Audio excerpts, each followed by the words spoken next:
Mes bien-aimés dans le Seigneur, soyez bénis. Alors aujourd'hui, nous allons partager la parole de vie dans Jean chapitre 4, versets 1 à 42. Jean chapitre 4, versets 1 à 42. Jésus chez les Samaritains. Quand Jésus apprit que les pharisiens avaient entendu dire qu'il fallait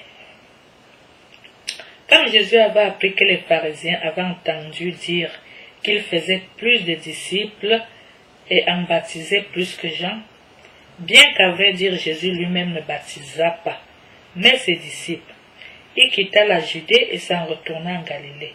Or, il lui fallut traverser la Samarie. Il arrive donc à une ville de Samarie appelée Sichar, près de la terre que Jacob avait donnée à son fils Joseph. Là se trouvait la source de Jacob. Jésus, fatigué par la marche, se tenait donc assis tout contre la source. C'était environ la 6e heure. Une femme de Samarie vient pour puiser de l'eau. Jésus lui dit, « Donne-moi à boire. » Ses disciples en effet s'en étaient allés à la ville pour acheter de quoi manger. La femme samaritaine lui dit, « Comment, toi qui es juif, tu me demandes à boire à moi qui suis une femme samaritaine? » Les Juifs en effet n'ont pas de relation avec les Samaritains. Jésus lui répondit, « Si tu savais le don de Dieu et qui est celui qui te dit, « Donne-moi à boire », c'est toi qui l'aurais prié et il t'aurait donné de l'eau vive. » Elle lui dit, « Seigneur, tu n'as rien pu puiser, et le puits est profond. D'où l'as-tu donc, l'eau vive? Serais-tu plus grand que notre père Jacob, qui nous a donné ce puits, et y a bu lui-même, ainsi que ses fils et ses bêtes? » Jésus lui répondit, « Quiconque boit de cette eau aura soif à nouveau, mais qui boira de l'eau que je lui donnerai n'aurait plus jamais soif.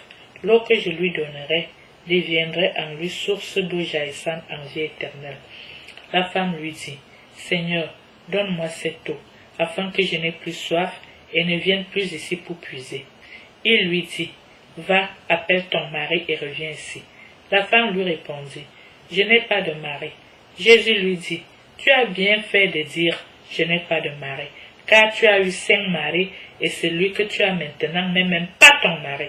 En cela, tu dis vrai. » La femme lui dit, « Seigneur, je vois que tu es un prophète. Nos pères ont adoré sur cette montagne, et vous dites, c'est à Jérusalem qu'est le lieu où il faut adorer. » Jésus lui dit, « Crois-moi, femme, l'heure vient où ce n'est ni sur cette montagne, ni à Jérusalem que vous adorerez le Père. Vous adorez ce que vous ne connaissez pas. Nous adorons ce que nous connaissons, car le salut vient des Juifs. Mais l'heure vient, et c'est maintenant, où les véritables adorateurs adoreront le Père en esprit et en vérité. Car tels sont les adorateurs qui cherchent le Père. Dieu est esprit, et ceux qui adorent, c'est en esprit et en vérité qui doivent adorer. » La femme lui dit, « Je sais que le Messie doit venir, celui qu'on appelle Christ. Quand il viendra, il nous dévoilera tout. » Jésus lui dit, « C'est moi, celui qui te parle. » Là-dessus arrivèrent ses disciples, et ils s'étonnaient qu'il parlât à une femme. Pourtant, pas un ne dit, « Que cherches-tu » ou « De quoi lui parles-tu » La femme alors laissa là sa cruche, courut à la ville et dit aux gens, « Venez voir un homme qui m'a tout dit. Venez voir un homme qui m'a dit tout ce que j'ai fait. Ne serait-il pas le Christ ?»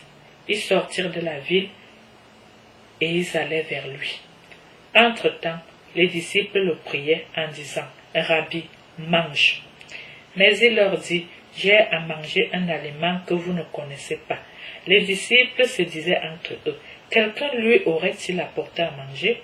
Jésus leur dit, « Ma nourriture est de faire la volonté de celui qui m'a envoyé et de mener son œuvre à bonne fin.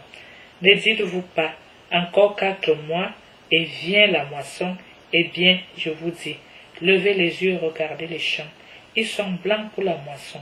Déjà le moissonneur reçoit son salaire et récolte du fruit pour la vie éternelle.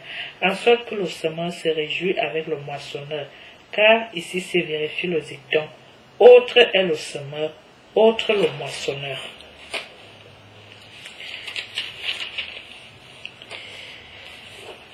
Je vous ai envoyé moissonner là où vous ne vous êtes pas fatigués. D'autres se sont fatigués, et vous, vous héritez de leur fatigue. De cette ville, nombre de Samaritains crurent en lui à cause de la parole de la femme qui attestait. Il m'a dit tout ce que j'ai fait. Quand donc ils furent arrivés près de lui, les Samaritains le prièrent de demeurer chez eux.